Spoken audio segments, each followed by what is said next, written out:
अस्सलाम वालेकुम। कैसे हैं आप सभी लोग? आई होप कि आप सभी बिल्कुल ठीक होंगे। अल्हम्दुलिल्लाह मैं भी बिल्कुल ठीक हूँ। और ये है सुबह का टाइम। मैंने यहाँ मलाई से मक्खन निकाल लिया था। अब इस मक्खन से घी बनाऊंगी, तो इसको मैंने पकने के लिए रख दिया है गैस पर। मीडियम फ्लेम पर हम इसको पकाएंगे। 10 मिनट मैंने इसको पकाया था। अब ये घी बन गया है। जब इसका जो मक्खन बिल्कुल मेल्ट हो जाएगा, अच्छी तरह से ये घी बन जाएगा, अब हम गैस की फ्लेम को बंद कर देंगे।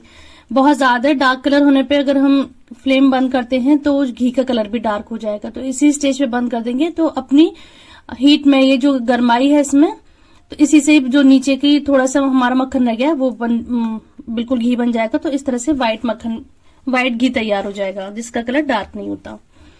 तो शादियां वगैरह चल रही हैं, फंक्शन वगैरह चल रहे हैं, तो मैं यहाँ पर अपनी जरा सी स्किन एक्सफोलिएट करूंगी। तो उसके लिए मैंने अपनी लौंग उतारी थी, तो फिर मैंने अपने कानों के भी निकाले थे, चेन भी निकाली थी, तो उन सबको मैं क्लीन कर रही थी। जो सामान में पहने हुई थी, अपनी लौंग है, अंगूठी है, चेन है, ईयर रिंग्स हैं, तो इन सबको मैं घर के ही एक लिक्विड बनाकर मैं क्लीन करती हूँ। इसमें किसी भी केमिकल का इस्तेमाल नहीं करती। जो किचन का सामान होता है उसी से ही मैं अपने गोल्ड की चीजों को क्लीन करती हूँ। इस तरह से क्लीन करने से ना तो एक वो भी रहता है, सेटिस्फेक्शन भी रहता है कि हम कहीं बाहर क्लीनिंग के लिए नहीं दे रहे, और घर में क्लीनिंग हो जाती है और अच्छी से इसमें शाइनिंग भी आ जाती है। अब इसको मैं स्ट्रेनर में डालकर इनको ब्रश से साफ कर लूंगी, या फिर कभी कभी ऐसा होता है कि टूथपेस्ट से भी खाली मैं इसको साफ कर लेती हूँ। तो ये लिक्विड से जब साफ करती हूँ तो बहुत अच्छी से शाइनिंग काफी दिन तक बनी रहती है। तो अब विंटर सीजन है, तो यहाँ पर पापा को भी खांसी हो रही थी और हस्बैंड को भी बहुत ज्यादा नजले का असर हो रहा था। तो यहाँ पापा मुझसे एक नुस्खा बनवा रहे हैं। तो उसमें लिए हैं बादाम को मैंने भिगो दिया था 1 घंटे पहले गर्म पानी में। अब इसकी मैं स्किन हटा लूंगी और इसमें बादाम में मैं काली मिर्च डालूंगी और डालूंगी मिश्री। इन सबको पीस लूंगी और शहद में इसको मिक्स करके एक बोतल में रख लूंगी। मिश्री इसमें हमें देसी वाली जो मिश्री होती है वही लेनी है, जो धागे वाली मिश्री कहलाती है। इसी वाली मिश्री का इस्तेमाल करना है। मुझे नहीं पता इसे मिश्री कहते हैं मिश्री कहते हैं, मैं तो दोनों चीजें कह देती हूँ। उसके बाद हम आ गए थे अपनी बहन के घर। तो आज इनके यहाँ पर है कुरान खानी, तो हम सब आज का दिन यहीं पर अपना रहेंगे। और जब मैं यहाँ पर पहुंची थी तो मेरी बहन ने मेरे लिए कटलेट्स बनाए थे। तो ये वेज कटलेट्स हैं, चाय है। हम लोगों ने यहाँ पे पहले नाश्ता करा था। अब उसके बाद हम लोग मिलकर यहाँ पर बनाएंगे खाना।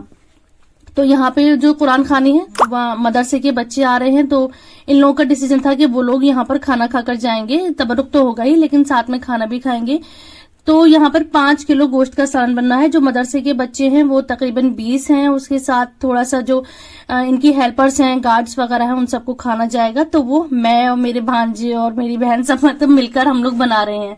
तो 5 किलो गोश्त के लिए 1 किलो हमने यहाँ पर तेल लिया है, उसमें हमने 1.5 किलो प्याज को अच्छे से गोल्डन फ्राई करके निकाल लिया है। अब इसमें हमने खड़े गरम मसाले डाल दिए हैं। तो इस टाइम हमारी इतनी आपस में हंसी मजाक हो रहा था और पता ही नहीं चला कि बातों बातों में कब ये सालन बनकर तैयार हो गया। उसमें मैंने 6 चम्मच लहसुन अदरक का पेस्ट डाला है, मतलब 6 चम्मच लहसुन डाला है और 4 चम्मच मैंने अदरक का पेस्ट डाला है। तो इस तरह से 10 चम्मच टोटल ये हमने लहसुन अदरक का पेस्ट डाल दिया है। 6 चम्मच लहसुन लिया है और 4 चम्मच अदरक का पेस्ट लिया है। इसको हमने डालकर भून लिया है। और प्याज ली थी हमने 1.5 किलो। तो जब इसका कलर चेंज हो जाएगा तब इसमें हम मसाले डालेंगे। तो घर के बिल्कुल बेसिक मसालों से बनाया था और बहुत ही मजे का ये कोरमा बनकर तैयार हुआ था, जैसे कि भटियारों के हाथ का होता है।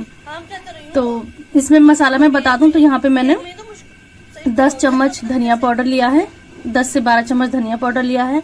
और यहाँ पे मैंने 5 चम्मच लाल मिर्च के पाउडर लिए हैं, और उसके साथ ही कश्मीरी मिर्च भी जाएगी। और 1 चम्मच हल्दी पाउडर लिया है। और नमक अपने टेस्ट के हिसाब से ले लें। तो मिर्च ये थोड़ी तेज वाली है, इसलिए मैंने इतनी मिर्च ली है। अगर आपको लगता है कि मिर्च हल्की वाली है तो उसमें और ज्यादा क्वांटिटी बढ़ा लें। जब ये मसाले थोड़े से भून गए थे तो इसमें हमने 5 किलो धुला हुआ साफ करा हुआ गोश्त डाल दिया था। अब इसको चलाने का नंबर है, तो इसमें सबने अपनी अपनी पहलवानी दिखाई थी। तो यहाँ पे सभी लोग इसको चला रहे हैं, क्योंकि ज्यादा क्वांटिटी में था, चलने में थोड़ी परेशानी हो रही थी। और चमचे हमारे पास वो नहीं होते ना, जैसे भटियारों के पास बड़े बड़े चमचे होते हैं, उससे इजिली चल जाता है। घर के ही जो यूज वाले चमचे हैं उससे हम चला रहे थे। तो चलाने में थोड़ी सी परेशानी हो रही थी। जब भी घर में हमारे या इनके या कहीं खाना बनता है तो बात होती है कि इस बार मार्केट से बड़े वाले वो भटियारे वाले चम्मच लेके आ रहे हैं, लेकिन वो जहन से निकल जाता है। तो अब इसको गोश्त को हम अच्छी तरह से 10 मिनट के लिए भून लेंगे, फिर इसको हम कुक करेंगे। तो मैंने अब यहाँ पर डाल दी है देगी मिर्च, तो 3 से 4 चम्मच यहाँ पे देगी मिर्च डाल दी है। देगी मिर्च से क्या है कि कलर बहुत अच्छा सा आ जाता है, जैसे कि देग का सालन होता है, बिल्कुल सुर्ख कलर आ जाता है। तो हमें इसे प्रेशर कुक नहीं पकाना है, इसी तरह से हम इसको पतीले में पकाएंगे, तो पकने में टाइम लगेगा। अब इसको हम गलने के लिए रख देंगे और बीच बीच में चलाते रहेंगे। तो तकरीबन आधा घंटे के लिए हम इसको गलाएंगे और बीच बीच में हमने इसको 1-2 बार चला दिया था। और फिर हम सब लोग बातें करते रहते, फिर चाय चलती रही थी और घर की उधर सेटिंग भी हो रही थी, क्योंकि कुरान खाने के बच्चे आने वाले थे। तो उधर रूम भी सेट हो रहा था, क्योंकि सामान हटाकर वहां पर बैठने का इंतजाम करना था। तो बीच में इसको हम चलाते भी रहे थे आकर। और इसको गलाने के लिए मैंने यहाँ पर 4 गिलास पानी का भी इस्तेमाल करा है। क्लिप भी सही से शूट नहीं हो पाई है।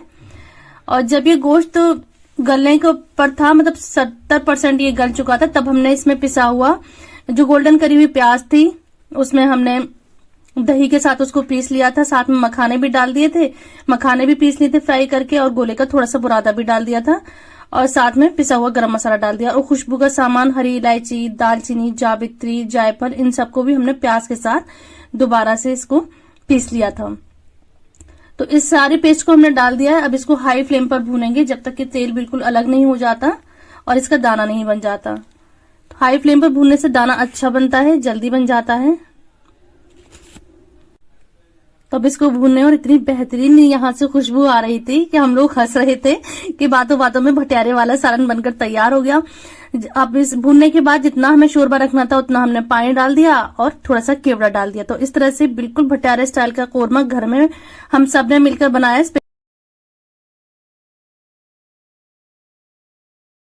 क्योंकि बहन को और भी तैयारियां देखनी थी। घर भी सेट हो रहा था, नाश्ते की भी तैयारी हो रही थी, जो बच्चे आएंगे पढ़ने के लिए।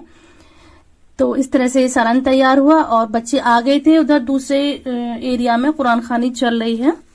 अब भांजे भी चले गए हैं वहां पर पढ़ने के लिए। अब कुरान खानी हो रही है, तो मैं उसकी आपको सीन दिखाऊंगी। तो ये यहाँ पे इस तरह से बैठकर हमने बनाया था खाना। तो क्योंकि हमने बड़ा वाला यहाँ पर चूल्हा लगाया था, मतलब गैस का जो बर्नर होता है बड़ा वाला, वो सेट करा था। तो ये इनका पोर्शन है, जो अलग सा पोर्शन है, यहाँ पर सेट कर दिया था इसका सेटअप। यहाँ पर ये खाना तैयार हुआ था। तो अब बच्चे आ गए हैं, तो मैं कुरान खाने की आपको आवाज सुना देती हूँ। दिखाती तो नहीं हूँ, अच्छा नहीं लगता, तो आप आवाज सुनिए।